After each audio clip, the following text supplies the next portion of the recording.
Hello, everyone, and welcome back to the 68th episode of PandTha Talks. Hello. We have a lot more this week than we did in last week because bloody hell, that was a short one, just stretched out of it. Yeah, It we sort of was breezed challenging. through everything a little too quickly.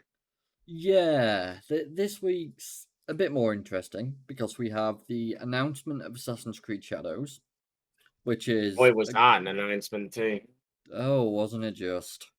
That's from Ubisoft, and actually, funnily enough, another topic we've got this week, based around the same time/era, is Ghost of Tsushima's PC port, which is released.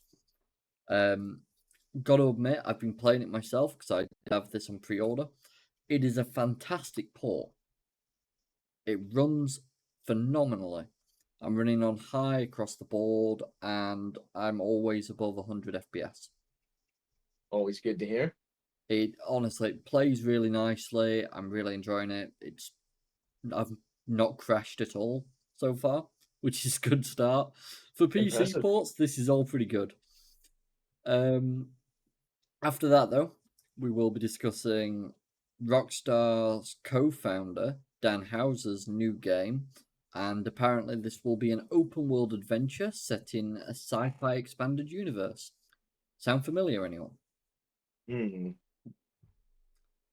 After that, we'll be discussing why piracy fears are keeping some researchers from accessing the games they need. Which basically is the argument once more about is emulation piracy, and should we be doing it to try and keep games alive? After This will be that, an interesting one. I know, right?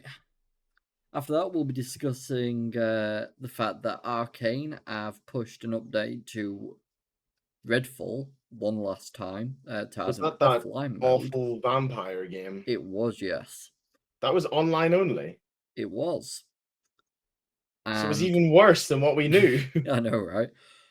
It was, but as Arkane Austin have done, even before their studio closed, they've pushed an offline update, meaning this game can survive, unlike Yeah. Ubisoft's The Crew. That's good.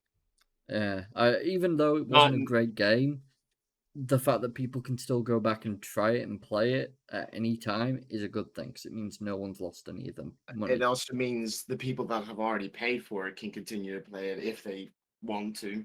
Exactly. Valve's next game, reportedly an Overwatch-style hero shooter called Deadlock,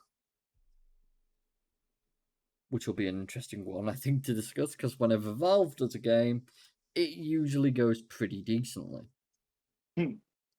With Borderlands 4 waiting in the wings, new Gearbox owner Take-Two plans to pursue growth opportunities. So yeah, Take-Two own Gearbox now.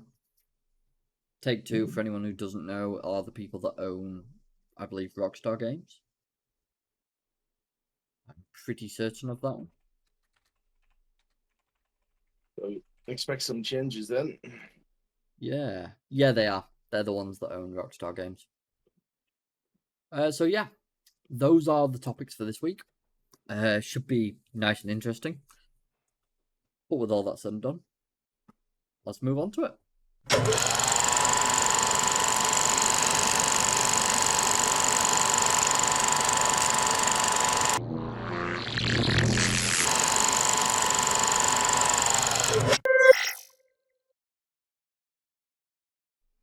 Let's start, yes.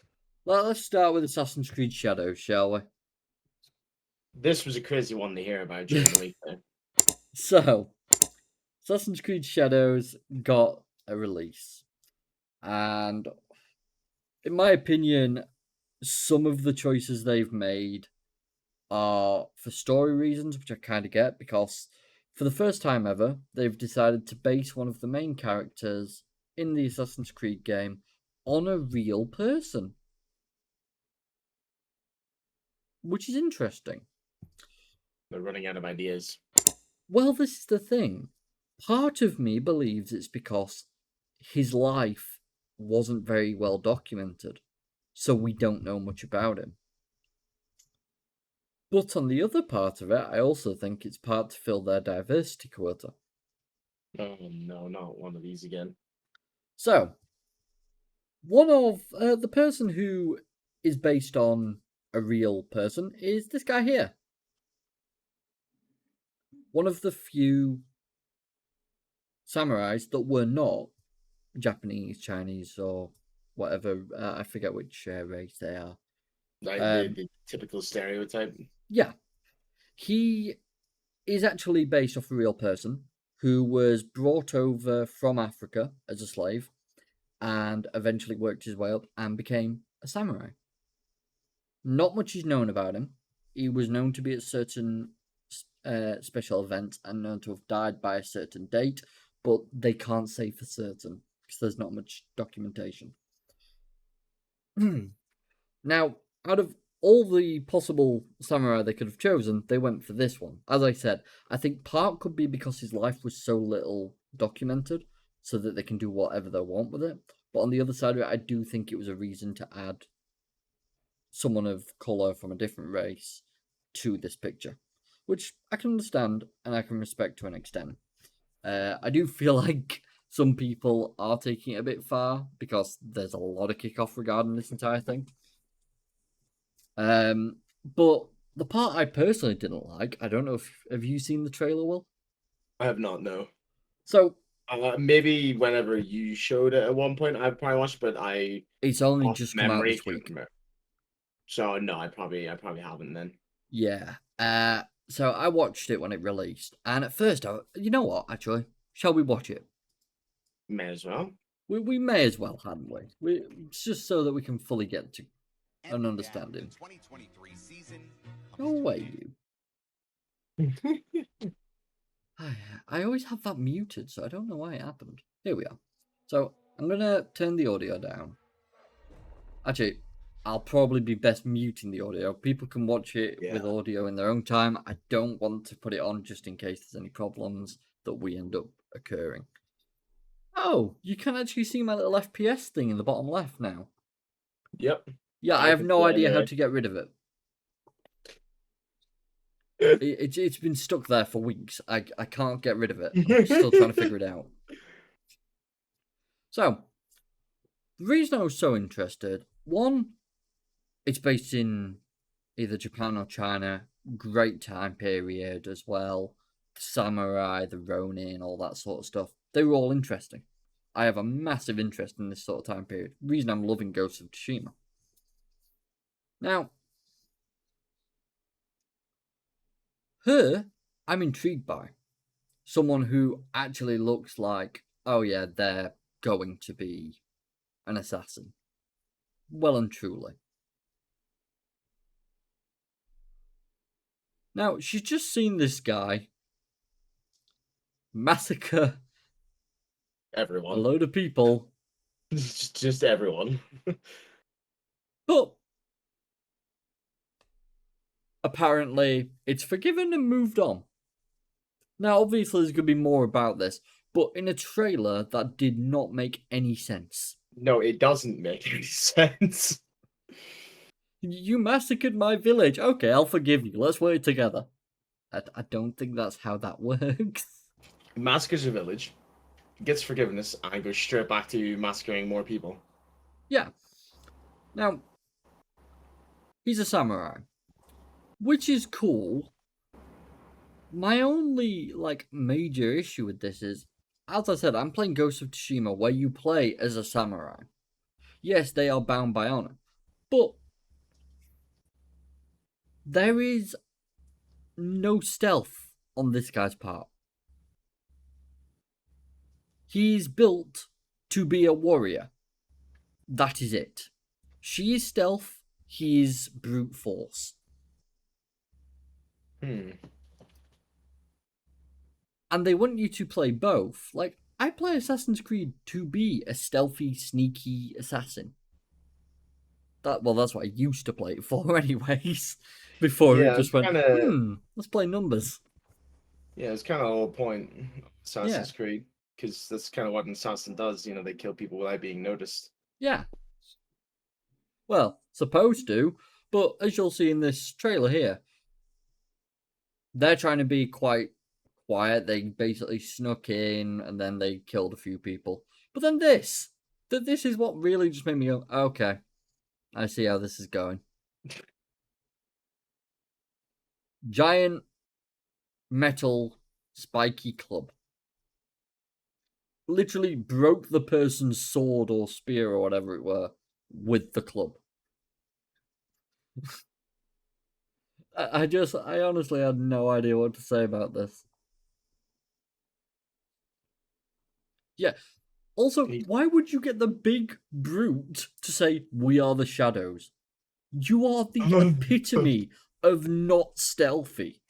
I mean, he will create a pretty damn big shadow. Yeah, that he will.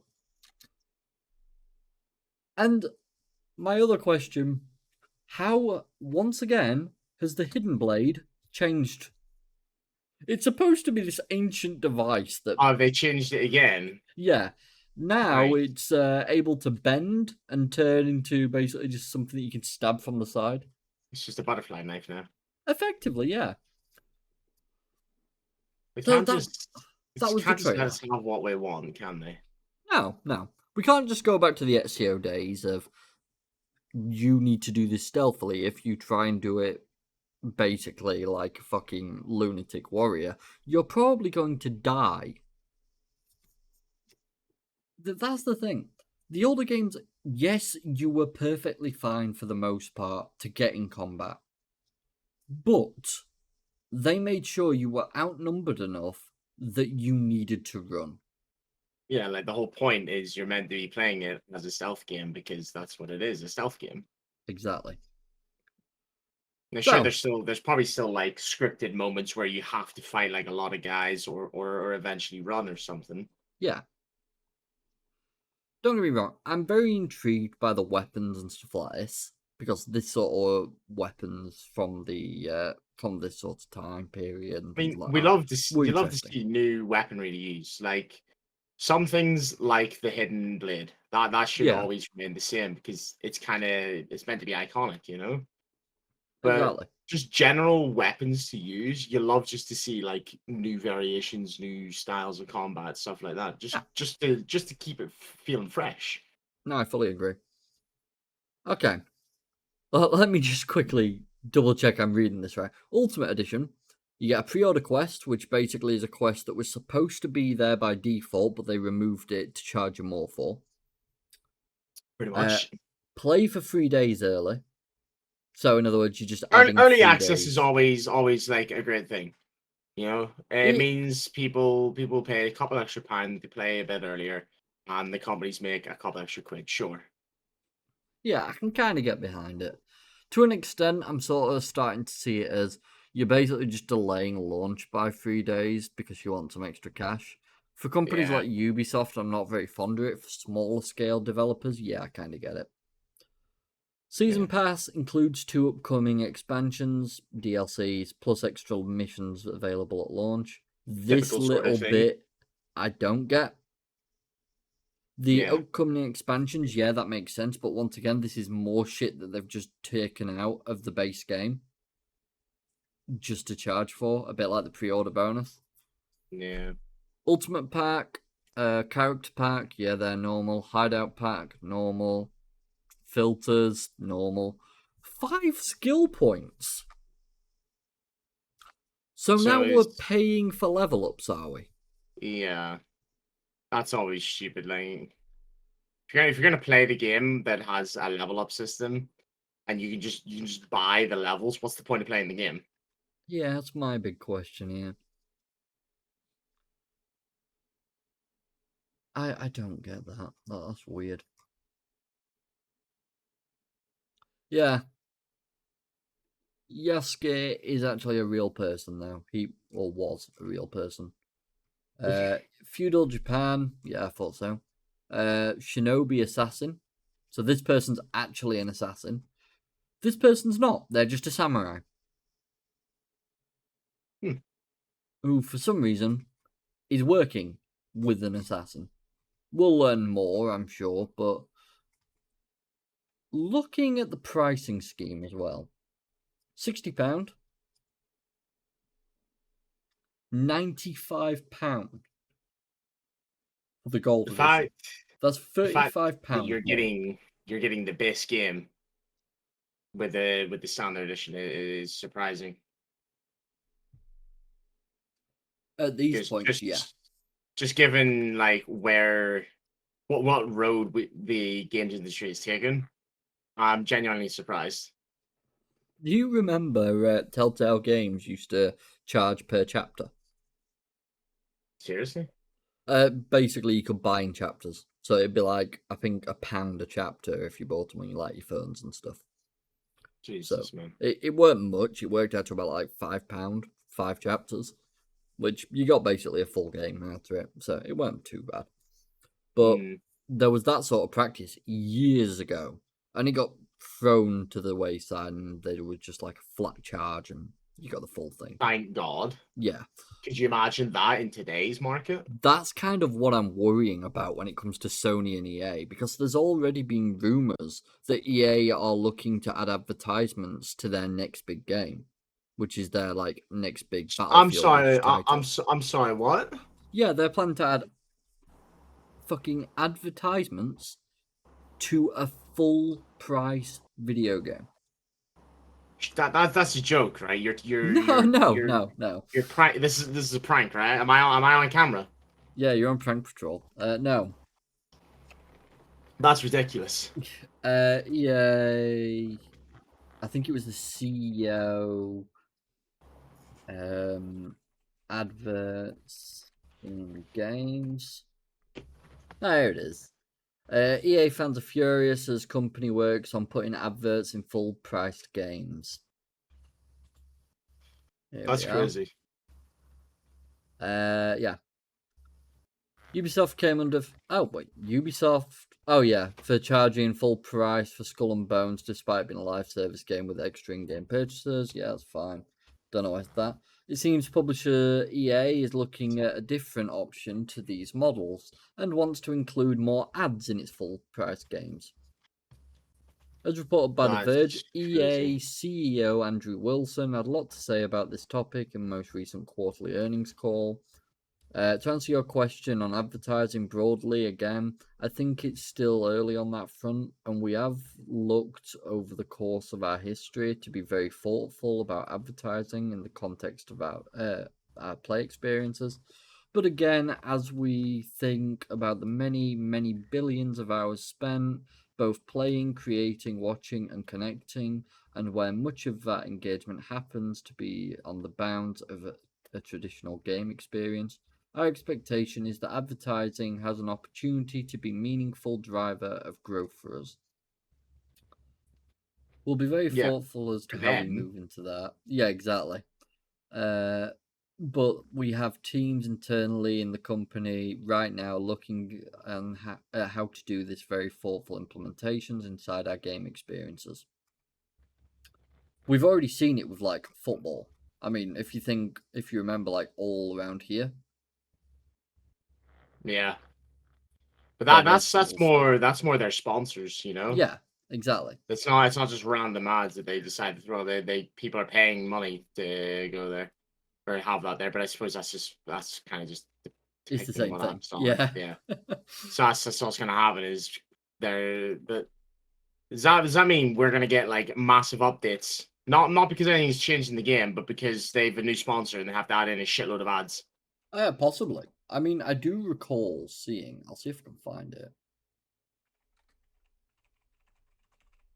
I saw this post the other day saying the only way I'll accept EA adverts, and basically, in Star Wars Fallen Order, when you open a chest, they basically threw up a chest saying Old Spice, something along them lines. They were like, "Yeah, loot, opening a random box to see what I get." Advertisement, cool. That's crazy. Can't seem to find it. There's no way that ends right. Yeah, it's Or ends well. Sorry, that's literally just gonna be like people will just refuse to play the game because see if I ever like mobile games are just most 98% of them spam force ads. You don't get a choice, or you don't have the option to watch the ad. for double rewards or a bonus, and they just straight force them on you. No reward, nothing. Yeah. No, And exactly. anytime a mobile game does that, because I admit I still play quite a few of them, just when I'm in a bit of downtime, just chilling. Don't really feel Oh, like of course. getting into a PC game because like I'm just wanting to relax and not like lean forward because I'm a gamer. But anytime a mobile game has forced ads, instantly that thing is uninstalled. Yeah. I outright refuse because I think it's a joke. Having optional ads for bonuses to double your rewards to get extra rewards, sure, go for it. Because if they're optional, you can just hit the X and not have to watch Ooh, them. Perfect. I've And just it remembered. means This is dev sorry. gets money. This is just fucking pulled my mind back. Back in Hmm. 2020, EA actually put adverts in UFC 4 for The Boys, the the Amazon show that would pop up in the middle of fights. Serious. I'm going to see if I can find it now. Yeah, surely there's a clip of that happening on YouTube. UFC adverts, advert You might need to like fight. put the game in there. Yeah. Which one was it now? Was For UFC 4?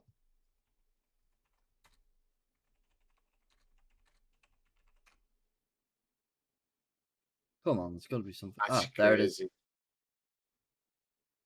That's how it looked. Just your entire screen. Pretty much, yeah. Oh, here we are.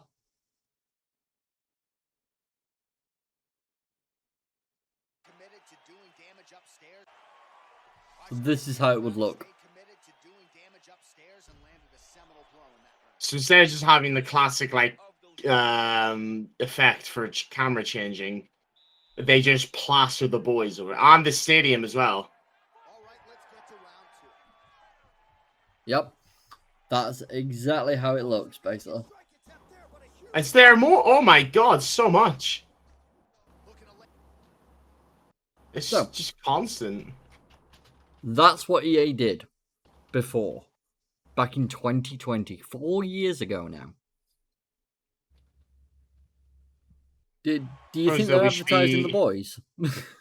I suppose though we should be used to EA advertising considering it's fucking football. We know, Oh, as yeah. we just said, we know how much that's just completely spammed with ads. I do need to Whether put an apology it's in, the by the way. virtual game or just fucking reality. Fucking too true. I need to put a little apology into our community manager because I know they hate it when we go on tangents. We're going back to Assassin's Creed once we finish this little tangent, I promise. Why did we start this tangent? Pretty much, we were talking about shitty practice from Ubisoft with pricing, and I said Right. Yeah. about EA and advertising. But yeah, EA have done it before, and in some of the scummiest way possible. And if it doesn't just show how shitty the AAA, or should I say, for the Ubisoft's sake, quadruple A market is, I don't know what does. And it does really concern me about what's to come for them. So, back to Assassin's Creed, I suppose. Ubisoft I has guess. I guess, yeah. I mean, it's not as fun as insulting EA, but it'll do.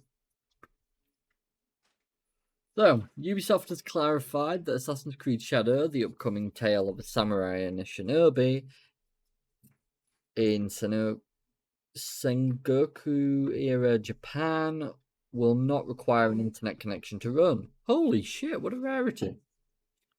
You will need to be online in order to install, but once it's done, you can play it as much as you want. Good. That's actually positive news. I don't know why I'm having to compliment you for that, but here we are, society we live in.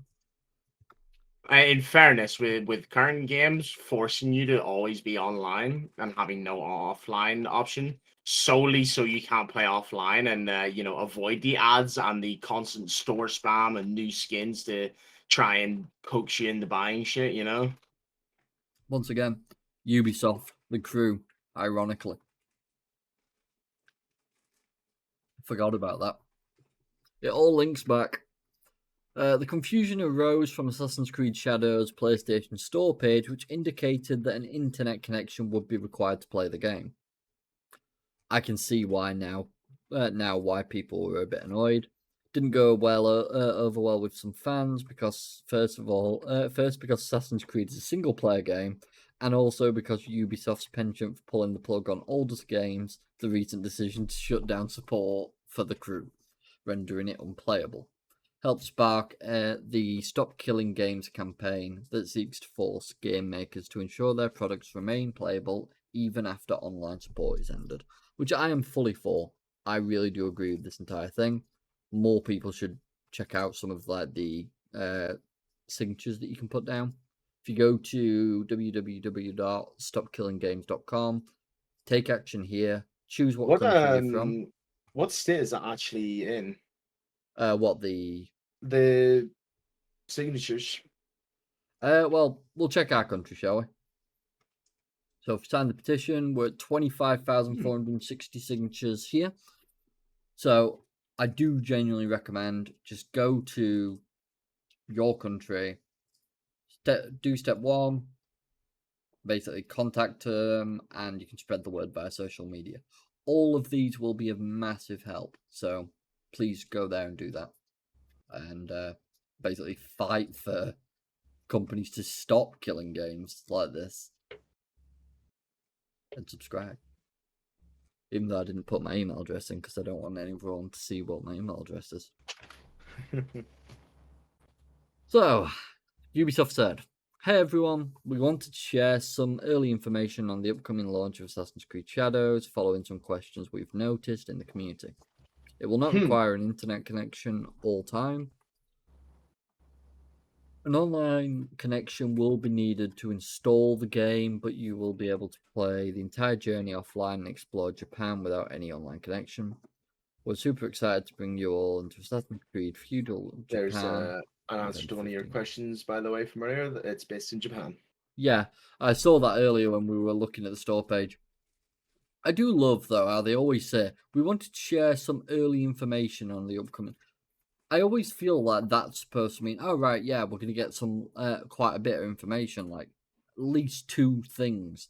No, it's always just one thing that they share about, and that's about the end of that. Yeah.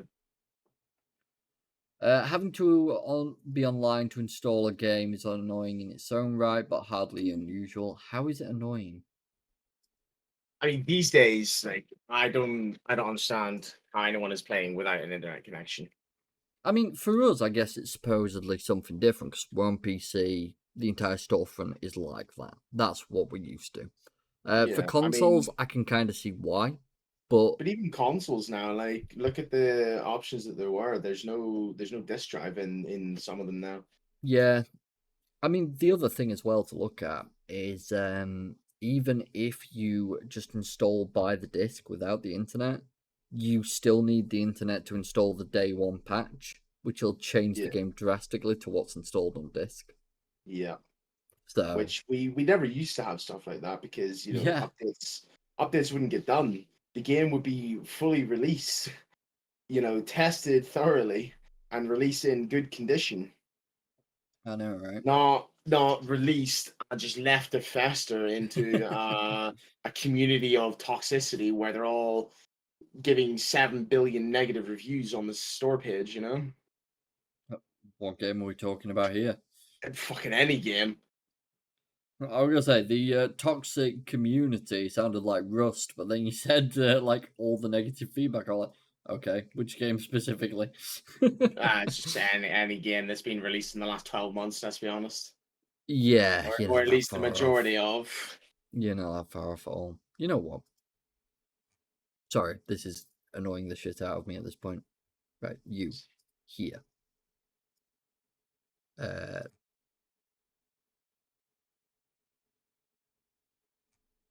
I do apologize. I didn't want them to get advertisement from me. You bastards! Assassin's Creed Shadows writes a massive wrong with Unity and Valhalla. Shall we see if that's right? Assassin's Creed Shadows introduces a dual protagonist system, highlighting male and female characters equally in gameplay and marketing. Okay. I'll never truly, I don't think, get my head around that concept.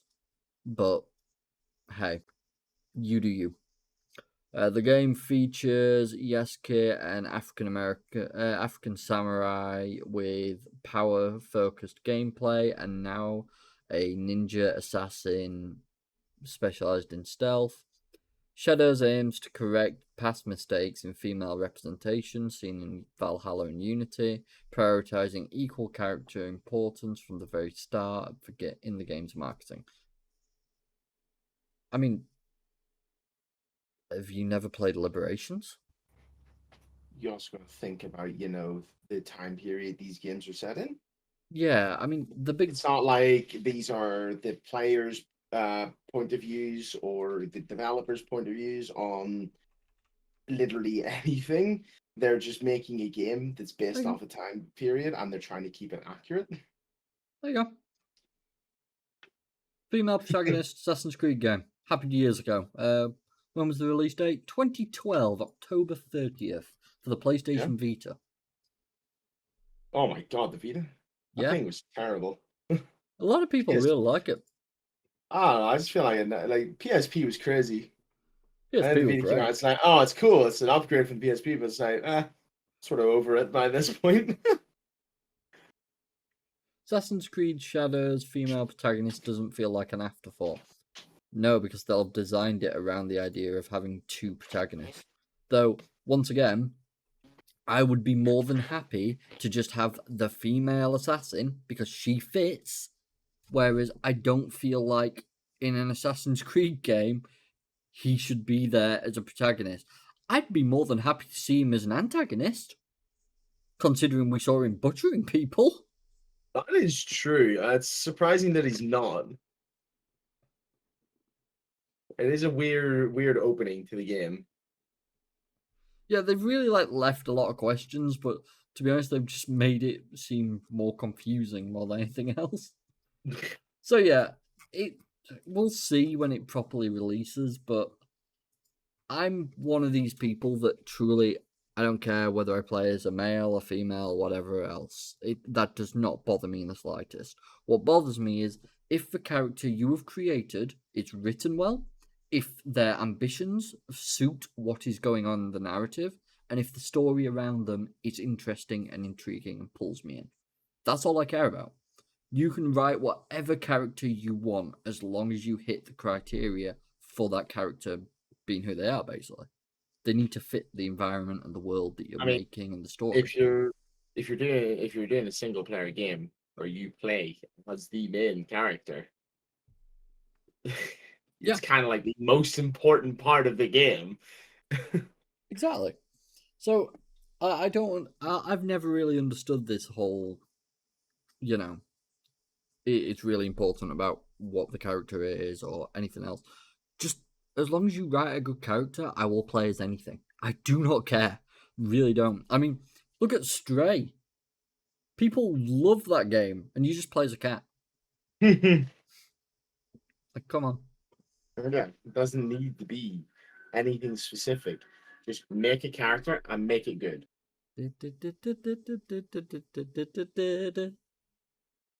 Sorry, I heard an ice cream van. So, Ghost of Tsushima PC port hits another incredible milestone. Apparently, the PC port reached 72,576 concurrent players on May 18th, which was yesterday. It's no problem. There's nothing wrong with absolutely nothing I can do about that. Oh, no, I just found it funny. I mean, the ice cream is absolutely delicious. Yeah, I don't blame you. I'd do the same. Nothing I can do about him pulling up. Hey, can you turn off the siren? I'm recording. Please and thank you. That's what I'm doing. SteamDB. I seem to have this website open every week. Why I do not just tab it? Again, make a shortcut. Yeah, please. I really need to. For everyone's sake. It has actually increased. The peak was 3 minutes ago. Nice. So it hit an a new all-time peak 3 minutes ago. 74,848 people simultaneously playing this game. As I said, I have absolutely been enjoying every minute of it. It's really enjoyable to play. They definitely did handle some of the control scheme a little awkwardly. So, for example, I'm going to ask you a question, Will, and I know exactly how you're going to answer immediately. If I tell you you've got to aim a bow, what button are you going to press? To play a few games that have it working a bit differently. Some of them you hold your right click to draw the bow and then left click to shoot it. Others Yep. you hold left click to draw and let go of it to shoot it. Okay. Now, what would you say if I said to aim a bow in this game, you have to press left control? That just sounds fucking horrible, and I'm not going to be able to move to the left.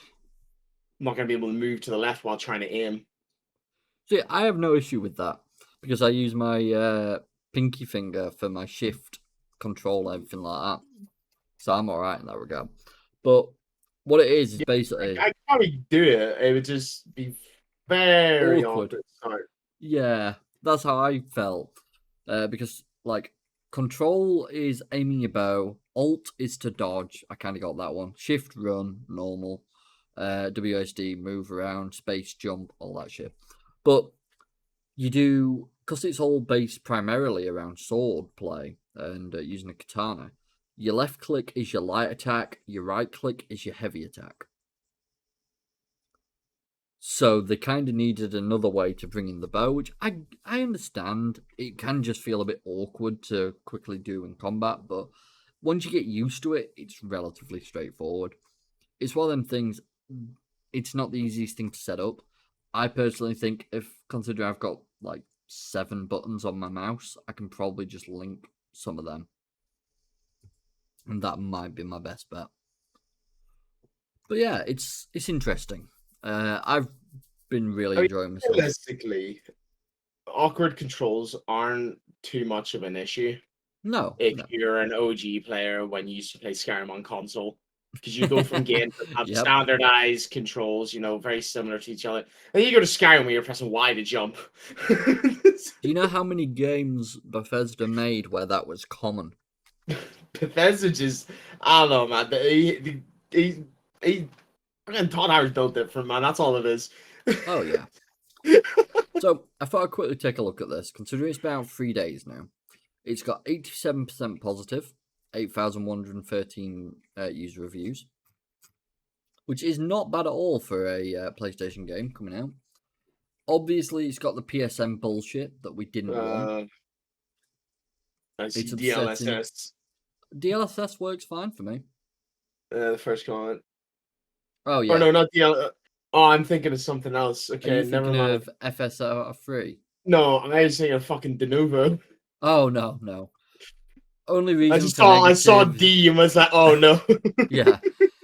Only reason for negative is the PSN requirement. Great play. Gameplay is great. Game is fun.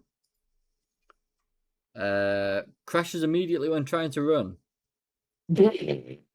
Time to walk everywhere. No.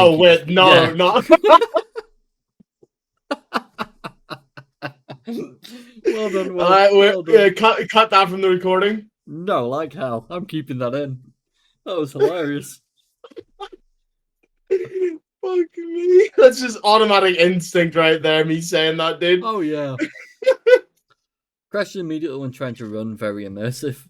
Edit, I am giving credit to the user, this person, whose review mentioned this fix for improving performance.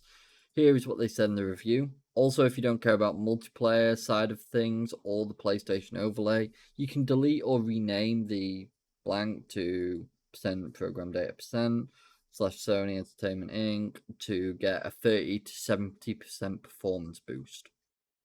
That is insanity. That sounds like insanity. I thought it was worth a try, not for any performance boost, but because of my suspicion that the PlayStation overlay might be the culprit causing the crash. I am also not intending to use multiplayer for the PlayStation overlay, so there was no reason to not try it. Well, after applying that fix by renaming the indicated folder, the game suddenly is capable of being launched and does not immediately crash. That's Okay, absurd. so the equivalent is the basic entire thing about this is PlayStation's overlay for PC and their online capabilities is what is causing this person to crash, and it's also causing apparently a lot of machines, a 30 to 70% performance drop. I, That's insanity. ah, I mean, and obviously, is there any surprise because it's PlayStation doing it? Oh yeah, definitely not. I mean, It's they're still getting used to absolutely PC apparently. ridiculous. I mean, do you remember their last port that PlayStation decided to do? Yes, I do. That went great, didn't it? Oh, and absolutely delightful. I'm still trying to remember the name of the game. That's how well it went. It was one of the Last of Us, was it? No. The last was part 2 that got ported over. Or one of them anyway did terribly, didn't it? Or whenever the port, I mean. Last of Us Part 1, 71% positive. Game crush all the time. I think it might have been this one. I don't know. I mean, Sony maybe it's game improved since. but must be returned in all countries and be available to buy. Oh, right, they're doing that for this as well. Oh, no. How weird. You know what? Best thing to do. We're going to PlayStation here. Was it you? Nope. Wasn't that one. So far, the only one that seems like a culprit is Last of Us Part 1.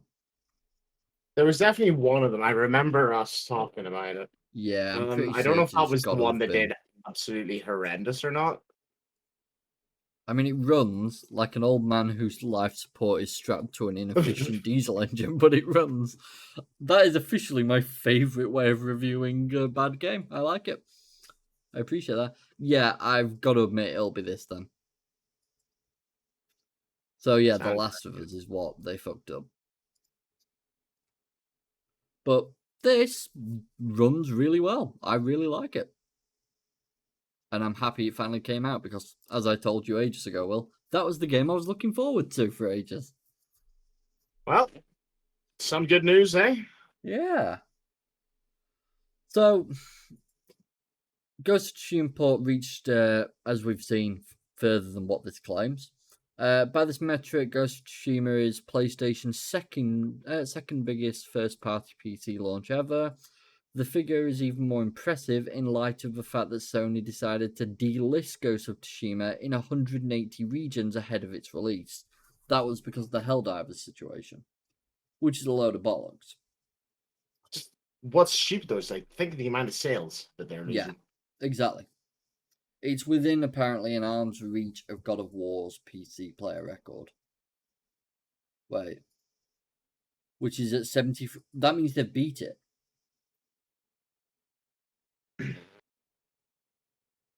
73,529. Let's actually. Yeah, I know. I need to bloody. No, there we go. Give me a sec. I need to stick it there. Cool. Problem solved. Right, Ghost of Tsushima, and we'll pull up God of War at the same time. Okay. So, God of War. We'll go to charts. 73,529. Ghost of Tsushima, 75,064. It's gone up even more. So, yeah, Ghost of Tsushima is officially PlayStation's best... most played game on Steam. Well, most yeah, played that's PlayStation game on Steam. And best first-party release on Steam. So, that's good to see. So yeah, PlayStation fans who keep bitching that we shouldn't have games on PC because it doesn't do anything for PlayStation and we clearly don't care about them. That's literally 80,000 more sales. Yeah, just have a look at that. And there's probably more than 80,000 actually. Yeah. Oh, for fuck's sake, why do I keep doing this? And I mean, what's the best price of the game? £50, I believe. Let me just double check there. So we'll say we're probably talking a minimum of 300k profit for Sony. But the thing is, well, this isn't even the accurate. No, I know. I was saying we're talking minimum here. So these are rough figures on what are believed for owner estimation on PC. Yeah. So we're expecting in like the between 100 and 500k. That's Right. sales.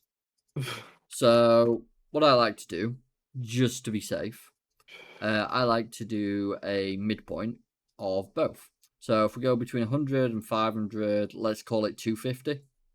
Actually, let's call it 233. Just to be safe. And we'll then times that by 50. That's 11.65 million. Take away like the charges. Take away the and all that, 30%. 1 second. the different fees that they get hit with. Yeah, so that's 11. But you could probably just cut that number in half and call that raw profit. Times 0.3. So that's how much Valve gets towards it. Actually, that'd be knocked down because of Valve's. If you sell over a certain amount of games, I think that drops to 0.2. So yeah, basically they're probably talking still like a good 5-6 million. So yeah, don't put your nose up at that. That's pretty decent. Oh yeah, most popular PlayStation published PC games by concurrent player counts. Also, this isn't a first party, this is a third party, so that's the reason this one is not, this one's technically at the top of the list, but in regards to these, it's actually not. Because those are first party, whereas this is third party. So yeah, Ghost of Tsushima, pretty decent. It's going well, and to be honest, I'm happy to see it. It's definitely good because the last few weeks we've been getting a lot of bad news, especially from Sony's point of view. The whole Helldivers situation just really, went downhill. Sony and Microsoft really need to flip shit around. I mean, that's the reason I named this is the start. Yeah, maybe. That's the reason, though, the title was what it was last week. They're fighting for third place, and they're only fighting each other. Yeah. There is no one ahead of them. It's Meanwhile, Nintendo's just leaning back like, "What? This is great." Yeah, it was literally just based off of the old joke. You have two brain cells, and they're both fighting for third place. That was where the entire thought of it came from. So, Rockstar's co-founder, their new game will be an open-world adventure set in sci-fi expanded universe. We do love open worlds. Oh, that we do. They should be broken in a great many ways. Mate, what do you mean open world? You break any game you touch in many, many ways. I'm talking specificities here. Open worlds are very susceptible. Open world games are very... right now. You know what I'm trying to say. I'm a little bit stupid. Leave me alone. Oh, same. Don't worry about it. So, let's get into this one. Rockstar Games co-founder and Grand Theft Auto writer and producer Dan Houser is hard at work on a new game with his new studio, Absurd Ventures. And we think we know a little more about what that game looks like, including its setting, which is a new sci-fi universe the studio is creating called A Better Paradise. Houser announced his new endeavor last year, revealing that Absurd Ventures would be building narrative worlds, creating characters, and writing stories for a diverse variety of genres without regard to medium to be produced for live action and animation, video games and other interactive content, books, graphic novels, and scripted podcasts. The studio was seemingly founded way back in 2021, with Houser serving as a co-founder and director. This is one thing we can say for certain. We never script. We could not do what we do scripted. We would be bored. It wouldn't really make sense either. Yeah. Also, the amount of tangents we go off on. Exactly. You can't script that. No, we're just stupid, man. We have a very short attention span unless it's a game. Yeah, pretty much. Even when it's a co-op game, you'll see us both running off in different directions. Hi, me falling through the map while Rory just goes, fuck this, and moves on with his life. Yeah, pretty much. That is just what happens. Oh, dear. Earlier this week, several outlets noticed recent job openings for Absurd Ventures were looking for developers on an open world action adventure game. It currently had in the cooker one listing in particular specified best in class combat and third person action across multiple game modes, and requested developers familiar with a mix of both melee and shooting action games, non-combat forms of action, gameplay, driving mounts, climbing, traversal, platforming, etc., Unreal Engine 4 or 5, and working with co-development partners. I'll be honest, I don't like how much they're grabbing all the time from job listings. It irritates me, because a lot of it can be used at any point. It could literally just be, oh yeah, we just want someone who knows how to basically create decent vehicles and the mechanic to actually get in and out of the vehicle and how we're At going the to end do of the that. day as well, like, how else are you supposed to get a job? Yeah, That's the whole point of job listings, you know? that's the thing. It gives people the opportunity to see something, be like, oh, let's go try it. You never know what might happen. Because Yeah. that's kind of the point of them. But the big thing I'm thinking here, how vague now are games companies going to start being with their job listings? Because they don't want games journalists to do what they're doing. I They're mean, already vague I enough. think they're kind of just accepted it at this point. I think it's the only thing, yeah. It's just they're the equivalent to the media. They are the media. Nothing's ever, but yeah, you know what I mean. And nothing's going to change about that. Oh no. And they're always going to do the kind of things that they do. Yep. So, piracy fears are keeping some researchers from accessing the games they need. Academics want to research games from wherever they are, but the ESA is fighting back. The tired argument over whether or not video games are art has been settled for years now, and we're probably all sick of hearing about it. I agree, yes we are. Stop fucking mentioning it. But researchers are once again being forced to prove that games deserve to be treated like every other art form when it comes to scholarly research and historic preservation, and the other companies that make them are once again trying to stop them.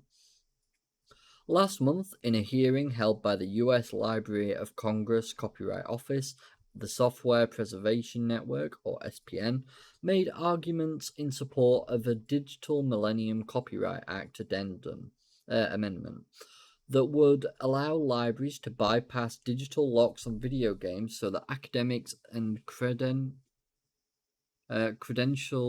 researchers could study them. As things stand now, a very, very small handful of libraries have video game collections on site that individuals can either physically play at the library location or check out like a book. But while libraries have programs that let you check out ebooks or music or otherwise access their collection digitally, it's currently illegal for libraries to make games available digitally to anyone, regardless of why they need them. If you don't live close enough to a library, or worse, if the game you need is digital only but no longer available for purchase, you may be left out of luck. Legally sanctioned emulation. Can you just allow us to emulate games for consoles and games that no longer exist or are no longer accessible? Is that too much to ask for? Probably. I mean, yeah, we are talking about governments and game studios and everything else, so yeah, most likely. The current state of affairs is a problem for researchers, academics, and preservationists who need access to games in order to do their jobs. Tons of old video games are expensive, rare, and require specialized equipment to access, And while existing exemptions allow researchers to access jailbroken copies of certain games that are no longer on the market, this is only permitted if the person is physically present at the institution that owns the copy in question. So you're telling me I could, if I had permission and was on site at Nintendo, I could download an emulator and emulate one of their games. I guess that's what it's saying. But they want to make these emulators get shut down. Okay. I honestly don't know why they haven't went and just done it themselves. Yeah, just create an emulator in Nintendo and sell it. Honestly, you could make absolute fortune. Or go down the bloody Xbox cloud gaming route. At least that way people can still get access to their games.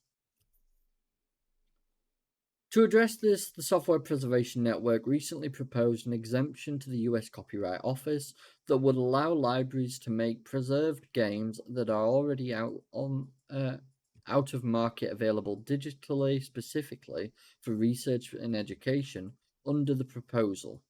Most people still wouldn't be able to access games digitally from libraries, but for instance, a professor who needed access to a rare game for a research paper would be able to check it out digitally from a library across the country, even if it wasn't available nearer to home.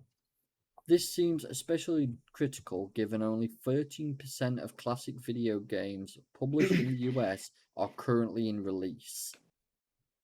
That's insane. Per a study conducted last year, that means 87% are basically unavailable, which is a huge issue for video game preservation, one that libraries could theoretically solve. That's insane. And that's in the US. Imagine how much less is over here. But then they're wondering why we're arguing so much for the right to emulate. Yeah. I feel honestly like a lot of the Arva's copyright is going to be a completely separate argument, but the whole thing about this is emulation is there for these people who cannot get a hold of those games. It's sad, it's what it is, and that's why it was made. But with all these companies screaming, no, it's our property, this, that, we understand that, but we want to see them still played and treasured rather than left to rot. Which sadly is happening more and more, as that figure has shown. That's the issue. They would probably happily do it, but it's not worth the investment that they would have to put into it. Yeah, how big a retro games showcase is getting now? As we discussed, in their eyes, it's probably not worth the investment. Yeah, exactly. So I'm gonna do a bit of quick fire on this one. Redfall to get one more final update, adding offline mode and more amid Arkane Austin studio closure.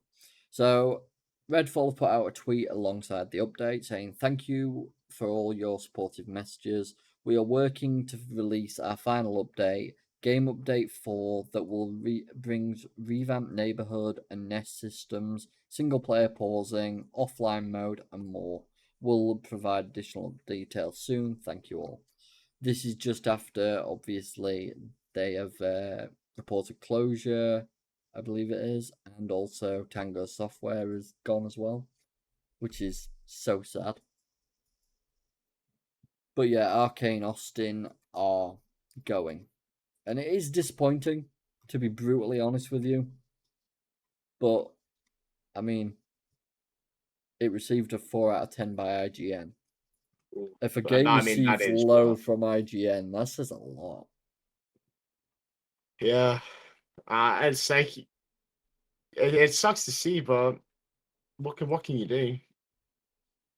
Exactly. At the same time, you're sort of wondering, like, is that really the right action to take? Because wasn't one of those the creators of Hi-Fi Rush, or was that a different? That's Tango, yeah. Yeah. So after Hi-Fi Rush, I get that Redfall was absolutely abysmal. They didn't make Redfall. That was the company Austin. they not with like partnered or something? No, they're both under Bethesda, I think. Yeah, Right. but yeah, they are different technically. But yeah, Tango Softworks. If I actually just type in Hi-Fi Rush, I'll just show you what they I make. mean, maybe Tango Gameworks. it was planned for them Wait to a minute. close for whatever reason. Oh, okay, yeah, that makes more sense. That concerned May- me for a second. I clicked Tango, and next thing pulled up Bethesda. Is like, what? No. Yeah, they made Hi-Fi Rush, and if I recall correctly, they also made the Evil Within games. Is it? I mean, maybe it was just planned Yeah, for they them made to them. be finished. Like maybe there was an agreement between everyone that majority of them were done. They were happy enough because like, Oh, it doesn't really make They were sense. very sad about it. It doesn't make sense though as to why they would close Hmm. It was unless there's Bethesda some form of or mutual Xbox's agreement. decision. But Xbox like, had control on that decision. that still doesn't make sense. Oh, basically just money cutting from the sounds of things. You know how they've been closing down multiple studios and cutting staff. But let's be honest, they surely made money. Oh, definitely. So, since testers started sharing Deadlock screenshots all over the place, here's one I can verify featuring one of the heroes called Grey Talon. So this is Valve's hero shooter that they're making, apparently. Looks very comic book style. It does, just with is that finger guns as well? Or is that just the animation It of looks finger running? guns. Reminds me a bit of like TF2-y style. It's very comic-y. I don't hate it. The design style I actually kind of like. It's giving me TF2 vibes. Yeah, especially Yeah, that this. guy looks like the spy. You know, he actually reminds me facially of the scout with the sniper's hat. It's weird. But I'm intrigued to know Valve is working on this and giving up on CS2. Who said they're giving up on CS2? They've made multiple games during that time. They So, don't need to do anything with CS2, man. It's making money on its own with the amount of cases and trading and shit being done. oh yeah. It's too true. absurd, that sort of thing. You know what? Out of curiosity, it's just there. What do you mean? It's just there. Oh my god. I forget how large of an audience this game has. The issue is though, like majority of them aren't even really playing it. They're just going on and buying cases. Yeah. No, exactly. This will always make me laugh. There's no price currently, but the lowest price ever. I'm actually kind of curious regarding we've got a real way of like checking prices for how much the game's brought in, sort of thing. But yeah, it's mental. Fucking hellfire. Those are some interesting estimations right there. Right. Anyways, we'll get on to the final topic of the day, shall we? I know you are quite a fan of these games, aren't you? What, Borderlands?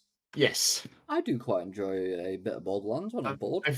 I don't know if you recall, a very long time ago, you gifted me Borderlands 2. Did I? You did. Like, back when I probably first got Steam, I think, or very shortly after. Okay. And I will admit to you, I have never installed it. That doesn't surprise me. Mostly because I know Borderlands are very loved games, but They are. I don't know, the art style for me isn't something I can really get along with. No, I get that. I'm actually just trying to find right now where I sent it you. Or if I And even did. it'll be I'm fairly certain you gifted it to me. Look, I'm back in 2014, 2015 right now. So we'll get to this very quickly.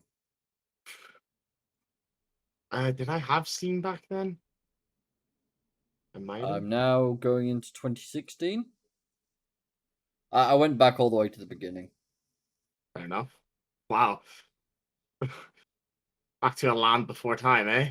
Oh, yeah? Oh, I sent you Tales from the Borderlands. Ah, I don't know the difference. Borderlands is a first-person shooter.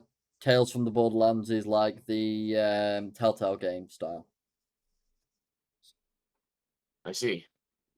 I'm Very still different. not sure. Similar style, very different style of story.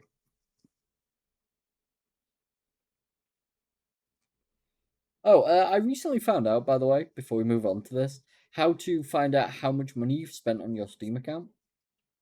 Oh God. I don't know if I want to know. You don't want to know. I don't want. Honestly, I don't want to know my Rust statistics. You don't want to know.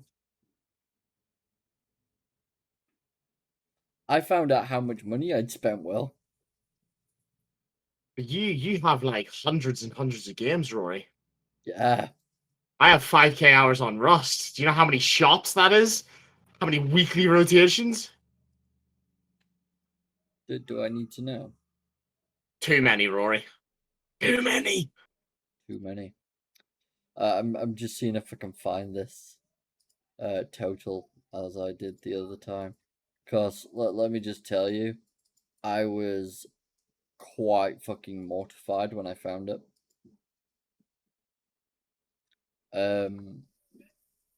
It was just one of those things. Oh, there it is. So according to Steam, that's how much I've spent. Damn.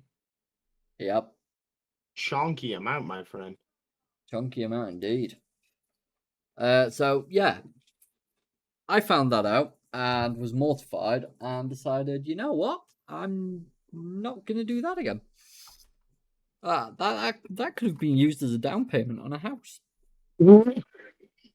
In fairness, you got to remember, you're talking over the course of many years.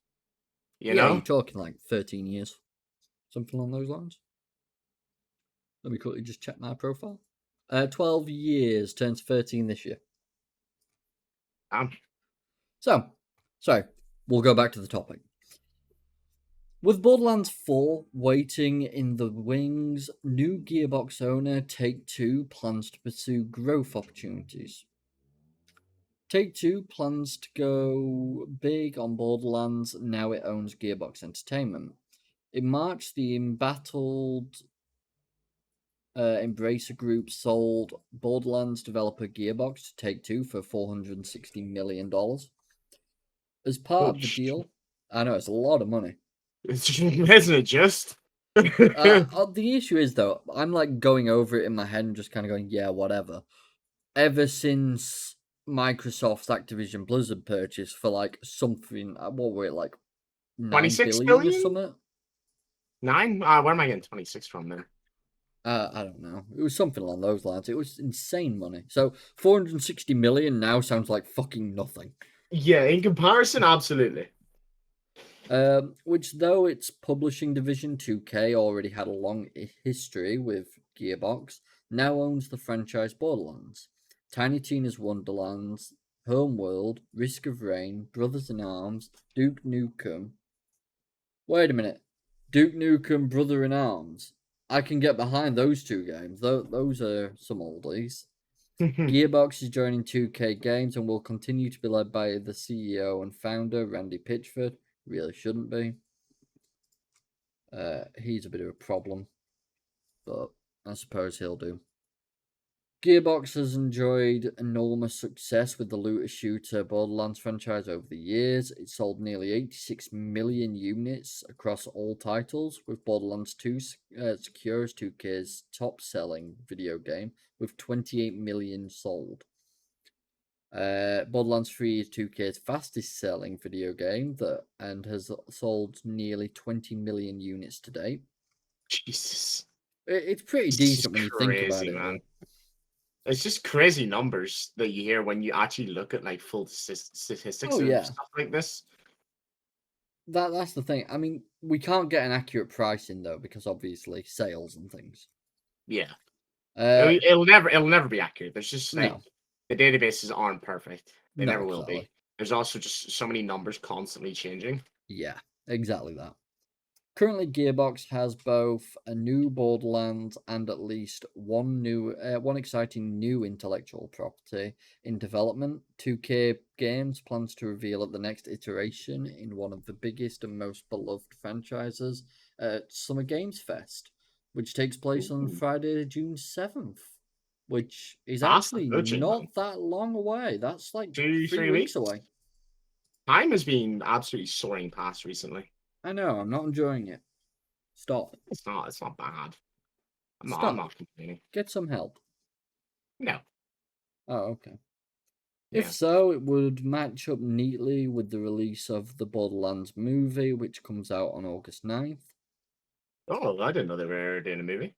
Yeah. Do you remember, what was it, Randall? The big, like, commando guy from Borderlands 2? You might have seen, like, a load of photos of him. I think it's Randall. What was his name? No, it's not Randall. Ah, Roland. That's it. You might have seen him. This guy. He's in like a lot of I memes and don't. stuff. I don't know. Okay. Well, basically, he was one of the main characters that you play over in the first game, and then the second game, he's one of the main NPCs. The reason I bring it up, he's been acted for. By the way, this guy is like fucking massive. He's been acted for by Kevin Hart. Oh my god! Really? Yeah. So Interesting. you got this really muscly, tall, large bloke I think who's you've got a got Kevin really Hart. deep voice, commanding, and then you got Dude, Kevin Hart. Kevin Hart's the opposite. Yeah, Everything you just opposite in said, every Kevin Hart's way. the opposite. Let me High tell pitched you, voice, small. yeah, there is one redeeming factor about this film. Uh-huh. Jack Black is playing Claptrap. This is going to be an interesting cast. Yeah, it is. It really is. Especially considering when I think of both Kevin Hart and Jack Black, I'm thinking comedy films here, mate. Yeah. Yeah. I mean, we'll just use IMDb for this, shall we? So we got Kate Blanchett as Lilith, Ariana Greenblatt as Tiny Tina, Kevin Hart as Roland, Jack Black as Claptrap,